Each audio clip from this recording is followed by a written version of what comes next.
మీరు BSc nursing చేయాలనుకుంటున్నారా? ఇప్పటికే మీరు తెలంగాణ ఎంసెట్ కూడా క్వాలిఫై అయ్యారా? అయితే ఈ నోటిఫికేషన్ మీకోసమే. Welcome to Edunine career guidance. Josh innovations private limited, Edunine overseas consultancy. మనకి Kaloji Narayanarao university of health sciences నుంచి 4 సంవత్సరాల బీఎస్సీ నర్సింగ్ కోర్సుకు సంబంధించిన నోటిఫికేషన్ అయితే రిలీజ్ చేశారండి. అండర్ కాంపిటేటివ్ అథారిటీ కోటా, అంటే కర్నర్ కోటా, స్టేట్ కోటా అంటాం కదా. సో దానికి సంబంధించిన నోటిఫికేషన్ ఇది 2025-26 అకాడమిక్ ఇయర్ కి సంబంధించిన నోటిఫికేషన్. ఓకేనా? దీనికోసం ఏంటంటే ఫస్ట్ మనం ఎప్సెట్ ఎగ్జామ్ అనేది క్వాలిఫై అవ్వాల్సిన అవసరం ఉంటుందండి. అంటే ఎప్సెట్ కానీ నీట్ ఎగ్జామ్ కానీ క్వాలిఫై అయినా కూడా మనం బీఎస్సీ నర్సింగ్ చేయొచ్చు. సో ఇది స్టేట్కి సంబంధించిన నోటిఫికేషన్ కాబట్టి ఎప్సెట్ ఎలిజిబిలిటీ అయితే అడిగారు. ఓకేనా? చాలా మంది గతంలో కూడా కామెంట్ చేశారు బీఎస్సీ నర్సింగ్కి సంబంధించి ఎంసెట్ కౌన్సిలింగ్ ద్వారా సో నోటిఫికేషన్ రిలీజ్ అయిందా లేదా అని. సో ఇప్పటికి రిలీజ్ అయింది. తెలంగాణలో కాస్త డిలే అవుతున్నాయి. సో చూద్దాం ఓకేనా ఎంత స్పీడప్ చేస్తారో. సో ఇప్పుడు రిలీజ్ చేశారు 4 సంవత్సరాల బీఎస్సీ నర్సింగ్కి సంబంధించి. ఓకే, ఇదేంటంటే notification government and private nursing కాలేజెస్కి సంబంధించింది. మనం ఆల్రెడీ బీఎస్సీ నర్సింగ్లో Kaloji Narayanarao university of health sciences అఫిలియేషన్లో ఉన్న కాలేజెస్ ఏంటి అవంతా లిస్ట్ కూడా చేశాను. ఇంటేక్ ఎంత కూడా మాట్లాడుకున్నామండి. కర్నల్ కోటాకి, మేనేజ్మెంట్ కోటాకి, అటు గవర్నమెంట్ ఇటు ప్రైవేట్ కాలేజెస్ అన్నీ కూడా చేయడం జరిగింది. సో ఆ వీడియో కూడా ఎవరైనా చూడకుండా ఉంటే కంపల్సరీ చూడండి. ఓకేనా? ఎందుకంటే మీకు ఆప్షన్స్ పెట్టుకోవడానికి అసలు కాలేజెస్ ఏమున్నాయి, వాటి ఇంటేక్ ఎంత, సో ఆ డీటెయిల్స్ అన్ని కావాలి కాబట్టి ఈజీ అవుతుంది. ఈ నోటిఫికేషన్ ఏంటంటే ఈ notification is issued for online registration for web based counselling to determine the state merit position for admission into competitive authority quota seats only. ఓకేనా? మనకేంటంటే మనం ఫస్ట్ రిజిస్ట్రేషన్, అసలు ఫస్ట్ మనం ఎంట్రన్స్ ఎగ్జామ్ రాస్తాం, క్వాలిఫై అవుతాం, marks వస్తాయి, ఇవన్నీ okay. తర్వాత నోటిఫికేషన్ రిలీజ్ చేస్తారు. దేనికి రిలీజ్ చేస్తారు అంటే రిజిస్ట్రేషన్ కోసం. దేనికి రిజిస్ట్రేషన్? కౌన్సిలింగ్లో పార్టిసిపేట్ చేయడానికి. సో కౌన్సిలింగ్లో పార్టిసిపేట్ చేయాలంటే మనం రిజిస్ట్రేషన్ చేసుకోవాల్సిన అవసరం ఉంటుంది. డాక్యుమెంట్ వెరిఫికేషన్ కంప్లీట్ అయిన తర్వాత మనకి ఒక ప్రొవిజనల్ లిస్ట్ అనేది రిలీజ్ చేస్తారు. ప్రొవిజనల్ మెరిట్ లిస్ట్ అనేది డాక్యుమెంట్స్ని బేస్ చేసుకుని. ఇక్కడ మనం ఏంటంటే మనం ప్రొడ్యూస్ చేసిన డాక్యుమెంట్స్లో ఏమైనా ప్రాబ్లమ్స్ ఉన్నా, ఎందుకంటే కొన్ని లోకల్ నాన్ లోకల్ క్రైటీరియా వచ్చినప్పుడు మీరు తెలంగాణలో చదువుకున్నారా లేదా అని అడుగుతారు. సో చదువుకున్న మనం ప్రూవ్ చేసుకోవాల్సిన అవసరం ఉంటుంది. ఫిజికల్లీ హ్యాండిక్యాప్డ్ అయితే వెరిఫికేషన్ చేయించుకోవాల్సిన అవసరం ఉంటుంది. సో రకరకాల స్పెషల్ కేటగిరీ వాళ్ళు, సో రకరకాల కండిషన్స్ ఉంటాయి కదా. ఇవన్నీ కూడా వెరిఫికేషన్ టైంలో, డాక్యుమెంట్ వెరిఫికేషన్ టైంలో మనం ఏ ప్రాబ్లం లేకుండా, గ్రీవెన్స్ ఏం లేకుండా కూడా కంప్లీట్ చేయాలి. సో ఇఫ్ ఇన్ కేస్ కొంతమంది అయినా కూడా కొన్ని ప్రాబ్లమ్స్ అరైజ్ అవుతాయి. సో ఆ తర్వాత ఏం చేస్తారంటే ప్రొవిజనల్ మెరిట్ లిస్ట్ రిలీజ్ చేసిన తర్వాత గ్రీవియన్స్ సెల్ అనేది ఓపెన్ చేసి పెడతారు ఒక 2-3 డేస్. అంటే పర్టికులర్ టైంలో మీకు రిలేటెడ్ సపోర్టెడ్ డాక్యుమెంట్స్ ఉంటే కనుక మళ్ళీ అప్లోడ్ చేసుకోండి అని చెప్తారు. ఇదంతా అయిన తర్వాత, ప్రాబ్లమ్స్ అన్ని సార్ట్అవుట్ అయిన తర్వాత ఫైనల్ మెరిట్ లిస్ట్ అనేది రిలీజ్ చేస్తారు. ఆ ఫైనల్ మెరిట్ లిస్ట్ ఎవరైతే పేర్లు ఉంటాయో వాళ్ళందరూ కూడా వెబ్ కౌన్సిలింగ్లో పార్టిసిపేట్ చేయొచ్చు. ఓకేనా? సో ఇక్కడ కూడా అదే ప్రాసెస్ అండి. సో వెబ్ ఆప్షన్స్ పెట్టుకోవడానికి టైం ఉన్నప్పుడు, అంటే వెబ్ ఆప్షన్స్ ఎప్పుడైతే ఎక్సర్సైజ్ చేస్తామో దానికంటే ముందు మెరిట్ లిస్ట్ రిలీజ్ చేస్తారు, సీట్ మ్యాట్రిక్స్ కూడా రిలీజ్ చేస్తారు. ఓకేనా? వచ్చినప్పుడు నేను మళ్ళీ అప్డేట్ చేస్తాను మీకు. మనకి రిజిస్ట్రేషన్ చేసుకోవడానికి టైం ఎప్పుడు ఇచ్చారు అంటే 16 సెప్టెంబర్ 9 గంటల నుంచి సెప్టెంబర్ 30వ తారీఖు సాయంత్రం 5 గంటల వరకు అయితే మీకు అవకాశం ఇచ్చారు రిజిస్ట్రేషన్కి అండ్ అప్లోడింగ్ ఆఫ్ ఒరిజినల్ సర్టిఫికేట్స్కి. సో మీరు ఒరిజినల్ సర్టిఫికేట్స్ అన్నీ అప్లోడ్ చేయాల్సిన అవసరం ఉంటుంది. ఏమేమి డాక్యుమెంట్స్ అప్లోడ్ చేయాలో నేను మళ్ళీ కింద స్లైడ్స్లో చూపిస్తాను. ఓకేనా? రైట్, ఇక ఎలిజిబిలిటీ ఏంటండి? కంపల్సరీ లోకల్ క్యాండిడేట్ అయి ఉండాలి, నేషనాలిటీ ఇండియన్ అయి ఉండాలి, అండ్ డొమిసైల్ అయి ఉండాలి. అంటే తెలంగాణ రాష్ట్రానికి చెందిన లేదంటే తెలంగాణ రాష్ట్రంలో నివాసం ఉన్నా కూడా ఓకే. ఓకేనా? సో ఇండియన్ అయి ఉండాలి, పర్సన్స్ ఆఫ్ ఇండియన్ ఆరిజిన్ అయి ఉండాలి, ఓవర్సీస్ సిటిజన్ ఆఫ్ ఇండియన్ అయి ఉండాలి. ఓకేనా? సో వీళ్ళందరూ కూడా ఎలిజిబులే. ఇంకొకటి ఏంటంటే తెలంగాణ రాష్ట్రంలో 4 కాన్సిక్యూటివ్ ఇయర్స్ అనేది వాళ్ళు చదవాల్సిన అవసరం ఉంటుంది. ఇఫ్ ఇన్ కేస్ చదవలేదనుకోండి, మీరు తెలంగాణ రాష్ట్రంలో నివాసం ఉన్నా కూడా ఓకే. సో 4 సంవత్సరాలు మీరు తెలంగాణ రాష్ట్రంలో నివాసం ఉండాలి. అండ్ ఇక్కడ జరుగుతున్న ఎగ్జామ్స్లో కూడా పార్టిసిపేట్ చేయాల్సిన అవసరం ఉంటుంది. ఓకేనా? అంటే రిలవెంట్ క్వాలిఫైయింగ్ ఎగ్జామినేషన్స్లో తెలంగాణ రాష్ట్రం ఏదైతే ఎగ్జామ్స్ కండక్ట్ చేస్తుందో ఆ ఎగ్జామ్స్లో మీరు పార్టిసిపేట్ చేసినా ఓకే. ఇంకొకటి ఏంటంటే, అంటే వేరే రాష్ట్రాలకు చెందిన వ్యక్తులైతే బీఎస్సీ నర్సింగ్ ఇన్ తెలంగాణ చేయడానికి అయితే కాంపిటేటివ్ అథారిటీ కోటాలు చేయడానికి అయితే అనర్హులండి. వాళ్ళకైతే ఎలిజిబిలిటీ లేదు. ఓకేనా? ఇంకా ఎడ్యుకేషనల్ క్వాలిఫికేషన్స్ ఏముండాలి అంటే ఇది యూజీ కోర్స్, అంటే అండర్ గ్రాడ్యుయేట్ కోర్స్ కాబట్టి ఇప్పటికే మీరు ఇంటర్మీడియట్ అనేది కంప్లీట్ చేయాలి. 10+2 అంటాం కదా. సో కంప్లీట్ చేసేయాలి. మీకు ఎలాంటి మార్క్స్ రావాలంటే 45% ఎబోవ్ అయినా వచ్చి ఉండాలి, లేదంటే ఈక్వల్ అయినా వచ్చి ఉండొచ్చు.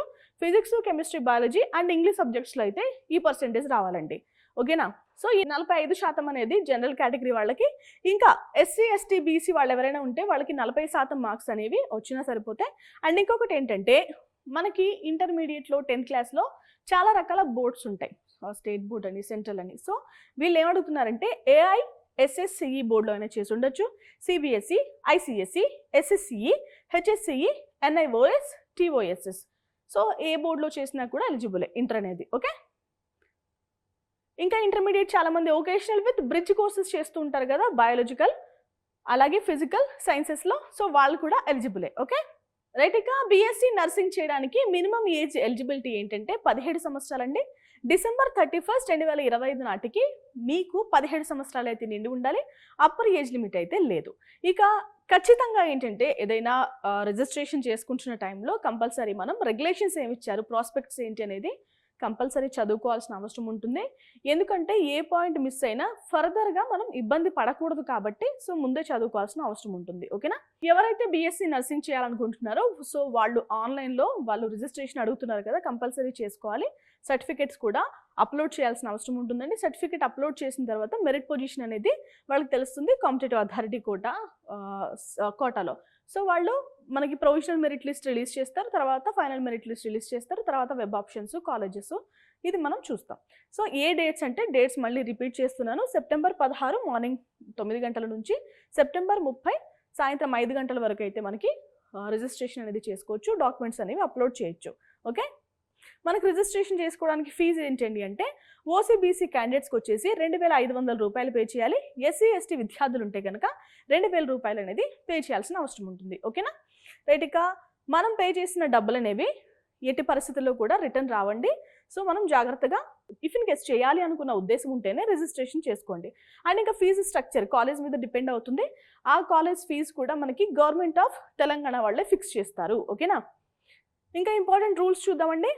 ఈ రూల్స్ అనేవి ఎప్పటికప్పుడు ఇండియన్ నర్సింగ్ కౌన్సిల్ లేదంటే గవర్నమెంట్ ఆఫ్ తెలంగాణ రూల్స్నే వాళ్ళు ఫాలో అవ్వాల్సిన అవసరం ఉంటుంది కాలేజ్ వాళ్ళు. ఓకేనా? ఇంకొకటి ఏంటంటే మనం రిజిస్ట్రేషన్ చేసుకున్న టైంలో ప్రింట్అవుట్స్ అవి తీసుకుంటాం కదా, అవి మనం యూనివర్సిటీకి పంపించాల్సిన అవసరం అయితే లేదు. బట్ కాలేజ్లో ప్రిన్సిపల్కి అయితే సబ్మిట్ కూడా చేయొచ్చు. కొన్ని నోటిఫికేషన్స్లో అయితే అడుగుతూ ఉంటారు కాబట్టి మీరైతే కంపల్సరీ ప్రింట్అవుట్ అనేది తీసుకుని పెట్టుకోండి. ఓకేనా? మనకి Kaloji Narayanarao university of health sciences వెబ్సైట్లోని మనకి ప్రొవిజనల్ లిస్ట్ అలాగే మెరిట్ లిస్టు ఇవన్నీ కూడా వెబ్ ఆప్షన్స్, సీట్ మ్యాట్రిక్స్ ఇవన్నీ కూడా అఫీషియల్ వెబ్సైట్లోనే రిలీజ్ చేస్తారు కాబట్టి మీరు థరుగా అయితే వెబ్సైట్ని అయితే చెక్ చేసుకుంటూ ఉండండి. అసలు BSc నర్సింగ్ చేయడానికి రిజిస్ట్రేషన్ టైంలో ఎలాంటి డాక్యుమెంట్స్ అప్లోడ్ చేయాలో ఇప్పుడు చూద్దాం. మనకి ఫైల్ టైప్ వచ్చేసి PDFలో అడిగారండి. సైజ్ వచ్చేసి 500 KB. మనకి ఫోటో ఒకటి, సైన్ ఒకటి మాత్రమే JPEG ఆర్ JPG ఫార్మేట్లో అడిగారు 100 KB సైజులో. మిగిలినవన్నీ సేమ్ సైజ్. ఒకసారి ఇవన్నీ స్కానర్డ్ కాపీస్ మీరు ఇప్పుడే రెడీ చేసి పెట్టుకోండి. ఓకేనా? TG MCET 2025 hall ticket, TG EPSET 2025 rank card, birth certificate, memorandum of marks of the qualifying examinations for admission that is intermediate or equivalent examinations. Okay, highest మనం intermediate కాబట్టి intermediate అనేది మీరు తీసి పెట్టుకోవాలి. అలాగే స్టడీ సర్టిఫికేట్ అండి, 9th class నుంచి 10th class వరకు స్టడీ సర్టిఫికేట్ తీసుకోవాలి. ఇవన్నీ కూడా సింగిల్ ఫైల్లో ఉండాలి. సింగిల్ ఫైల్ అంటే ఇప్పుడు స్టడీ సర్టిఫికేట్ 9th నుంచి 10th వరకు అడిగారు కాబట్టి 2 ఉంటాయి కాబట్టి 2 కూడా ఒకటే PDFలో సేవ్ చేసుకోండి. ఓకేనా? Study certificate intermediate for 2 years. If more than 1 certificate scan into single PDF. Okay right. ఇక next details, residence certificate of candidate issued by the MRO or tahsildar. So MRO ఆఫీస్లో కానీ తహసీల్దార్ కానీ మనకి రెసిడెన్స్ సర్టిఫికేట్ ఇస్తారు కదా, అది కూడా అప్లోడ్ చేయాలి. EWS సర్టిఫికేట్ అంటే ఇది మనకి చాలామందికి EWS క్యాండిడేట్స్ ఉంటే ఎకనామికల్లీ వీకర్ సెక్షన్ కేటగిరీ ఉంటే కనుక అప్లోడ్ చేయాలి. 2025-26కి సంబంధించి అంటే లేటెస్ట్ అప్లోడ్ చేయాలి. TC అప్లోడ్ చేయాలండి. లేటెస్ట్ క్యాస్ట్ సర్టిఫికేట్ అవసరం. అలాగే లేటెస్ట్ పేరెంటల్ ఇన్కమ్ సర్టిఫికేట్ అంటే మనకి రేషన్ కార్డులా ఉంటాయి కదా, సో అవి. And Aadhaar card, candidates latest passport size photo అవసరం అండి. Signature of the candidate, so ఇది కూడా అవసరం. PWD సర్టిఫికేట్, ఎవరైనా PWD విద్యార్థులు ఉంటే కనుక సర్టిఫికేట్స్ కూడా అవసరం. ఓకేనా? ఇవి మనకి BSc నర్సింగ్ చేయడానికి రిజిస్ట్రేషన్ టైంలో కావాల్సిన డాక్యుమెంట్ లిస్ట్. ఇంకా రిజిస్ట్రేషన్ ప్రాసెస్ ఒక్కసారి బ్రీఫ్గా చెక్ చేద్దామండి. వెబ్సైట్ ఓపెన్ చేయాలి మీరు. మనకి ఏవైతే డీటెయిల్స్ అడుగుతున్నారో డీటెయిల్స్ అన్ని ఫిల్ చేయాలి. మనకి మ్యాండేటరీ అన్న డాక్యుమెంట్స్ అన్నీ కూడా వితౌట్ ఫెయిల్ మీరు ఎలాంటి బ్లర్ లేకుండా క్లియర్గా అయితే అప్లోడ్ చేయాలి. మనం అప్లోడ్ చేసినంత మాత్రాన మన పేరు పైన సీట్ ఏమి బ్లాక్ చేయరండి. సో అవన్నీ కూడా మళ్ళీ వెరిఫికేషన్ అనేవి జరుగుతాయి. యూనివర్సిటీ వెరిఫికేషన్ జరుగుతుంది. వెరిఫికేషన్ జరిగిన తర్వాత ప్రొవిజనల్ మెరిట్ లిస్ట్లో పెడతారు. ఏమైనా ప్రాబ్లమ్స్ ఉంటే మళ్ళీ అవన్నీ క్లియర్ చేసుకున్న తర్వాత ఫైనల్ మెరిట్ లిస్ట్లో మన పేరు అయితే ఉంటుంది. ఓకేనా? మనకి యూనివర్సిటీ వాళ్ళు వెరిఫికేషన్ చేస్తున్న టైంలో ఎలాంటి ప్రాబ్లమ్స్ కానీ తప్పులు కానీ కనిపించాయంటే సీట్ ఆటోమేటిక్గా క్యాన్సిల్ అయిపోతుంది. రిజిస్ట్రేషన్ అనేది క్యాన్సిల్ అయిపోయే అవకాశం ఉంటుంది. ఓకేనా? మనకి ఎలిజిబిలిటీ అనేది after scrutiny of applications and verification పూర్తయిన తర్వాత మాత్రమే ఎవరు అర్హులు ఎవరు కాదు అనే డీటెయిల్స్ అనేవి తెలుస్తాయి. ఒరిజినల్ సర్టిఫికెట్స్ అన్ని వాళ్ళు చెక్ చేసిన తర్వాత. ఓకేనా? రైట్. ఇంకొకటి ఏంటంటే మనకి ఆన్లైన్లో వెరిఫికేషన్ అనేది అప్లోడెడ్ ఆఫ్ డాక్యుమెంట్స్ అనేది ఒక్కసారి మాత్రమే చేయగలం కాబట్టి సో బీఎస్సీ నర్సింగ్ చేయాలి అనుకుంటున్న విద్యార్థులందరూ కూడా రిజిస్ట్రేషన్ అయితే చేసుకోండి. మళ్ళీ మీకు స్పెషల్గా ఎలాంటి నోటిఫికేషన్స్ ఉండవు. ఓకేనా? మనకి వెబ్ ఆప్షన్స్కి లేదు అంటే సీట్ మ్యాట్రిక్స్ ఇవన్నీ రిలీజ్ చేస్తారు కదా, ఇవన్నీ కూడా Kaloji Narayanarao university of health sciences వాళ్ళు రిలీజ్ చేస్తారండి. సో మీరు వెబ్సైట్ని ఖచ్చితంగా థరుగా చెక్ చేసుకుంటూ ఉండండి. ఇండివిజువల్గా ఎలాంటి కమ్యూనికేషన్ ఉండదు మీకు అండ్ యూనివర్సిటీ వాళ్ళకి. ఓకేనా? మీరు కనుక ఇనెలిజిబుల్ క్యాండిడేట్ అయినా కూడా మెరిట్ పొజిషన్లో ఉంటే మీకు అనేది సీట్ అనేది ఇవ్వరు. సో తర్వాత ఫైనల్ వెరిఫికేషన్ టైంలో సీట్ అనేది క్యాన్సిల్ అయిపోతుంది. ఓకేనా? మనం ఆన్లైన్లో ఏదైతే అప్లికేషన్ పెడతామో రిజిస్ట్రేషన్ టైంలో డాక్యుమెంట్స్ అన్ని అప్లోడ్ చేస్తాం కదా, సెల్ఫ్ అటెస్టెడ్ కాపీస్ మనం ఏదైతే అలాటెడ్ అవుతుందో మనకి కాలేజ్, ఆ కాలేజ్ ప్రిన్సిపల్కి అయితే ఇవ్వాల్సిన అవసరం ఉంటుందండి.